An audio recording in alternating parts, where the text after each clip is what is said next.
Ya di satu sisi juga naluri keibuannya Karin ini belum muncul ya. Dia ini masih muda, dihianati cinta pertama. Jadi nggak ada rasa cinta ke calon babynya itu. Sementara dari pihak gereja awal tuh, gereja yang originalnya, itu sebenarnya terus mencoba menghubungi si Karin. Kayak nanyain kabar, kok nggak pernah datang-datang.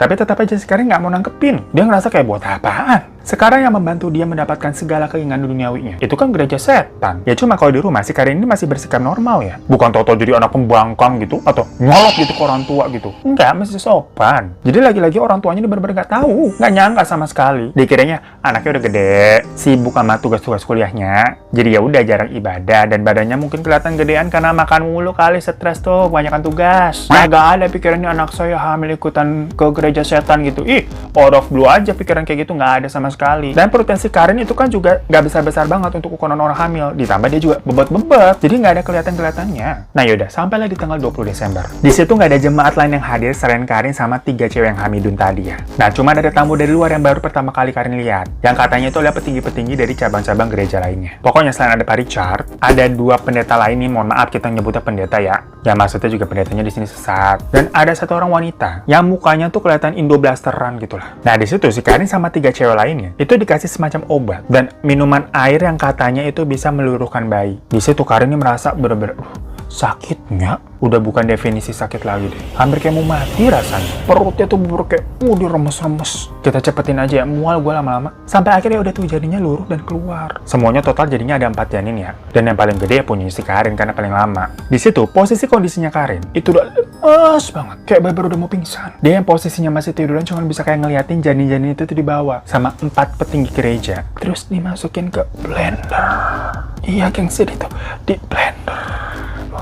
Gak kuat gue ngomongnya. Lemes banget itu. Bikin janin smoothies apa bagaimana ya? Boleh udahan gak sih? Gak kuat. Soalnya katanya wujudnya bener-bener jadi kayak smoothies kental merah gitu. Terus dituang di mangkuk cawan gitu ada 4. Dan dari keempat petinggi gereja itu mulai melakukan ritual lagi dengan membuka baju mereka jadi bulat. Dan di situ si Karin ngeliat si yang wanitanya yang mukanya blasteran tadi tuh katanya tuh memiliki tato bunga mawar hitam di bagian dada kirinya gitu, gengs. Yang mana selama Karin kerja di gereja tersebut, dia tahu tuh kalau simbol itu adalah perwujudan dari The Sister of the Light. Yang berarti itu adalah salah satu permansuri atau wanita pilihan Yesus versi Raja Iblis.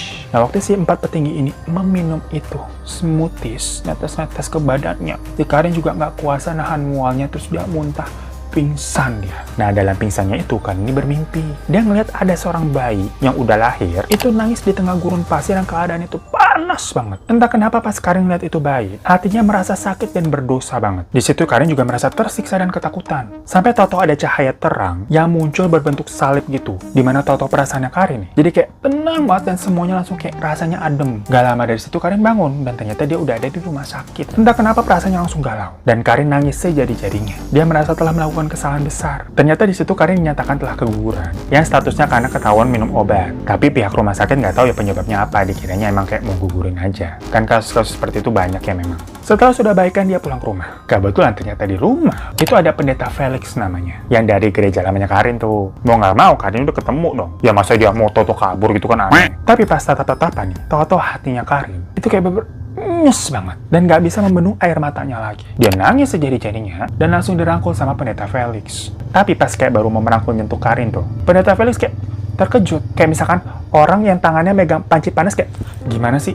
Di situ tahu-tahu pendeta Felix nangis juga sambil bilang, "Anakku, apa yang telah kamu perbuat sampai sejauh ini? Maafkan Bapak karena tidak berhasil menjagamu." Kalimat itu yang membuat si Karin tambah kenceng lagi nangisnya. Karena kok malah si pendeta Felix ini yang minta maaf, kan salahnya si Karin. Akhirnya di hari itu juga si Karin didudukan dengan orang tuanya nih dan pendeta Felix tuh di rumah. Karin menceritakan apa yang telah dilakukan, mulai dari kehamilannya sampai dengan gereja setan. Tapi yang aneh, waktu dia menceritakan mengenai kejadian-kejadian di gereja setan itu, mulutnya ini terasa kayak berat. Sampai kata-katanya ini kayaknya kedengaran kayak orang cadel dan terbata-bata. Namun pendeta Felix itu bilang, "Tidak apa-apa nak, lawan sebisa kamu. Kita mengerti posisi kamu saat ini." Jadi Karin ini cerita dengan kalimat-kalimat yang sebenarnya tidak jelas. Tapi pendeta Felix ini sabar untuk mendengarkan. Semenjak itu akhirnya si Karin ini memutuskan untuk mau kembali ke jalan yang benar dan melakukan yang namanya pelepasan. Tetapi karena perbuatannya Karin ini bisa dibilang telah menjual jiwanya ke iblis. Jadi proses pelepasan Pernapasannya pun susah banget. Susahnya banget, ngot. Dan semenjak itu hidupnya penuh dengan teror, gengs. Sebenarnya ini panjang banget ya. Kata itu cerita dari pasca pelepasannya Karim. Atau kalau dalam Islam berarti istilahnya semacam ruqyah. Bolak-baliklah dia kesurupan dan hidupnya berubah jadi mencekam. Jadi sepanjang cerita tadi kan sebenarnya kagak ada setan-setan.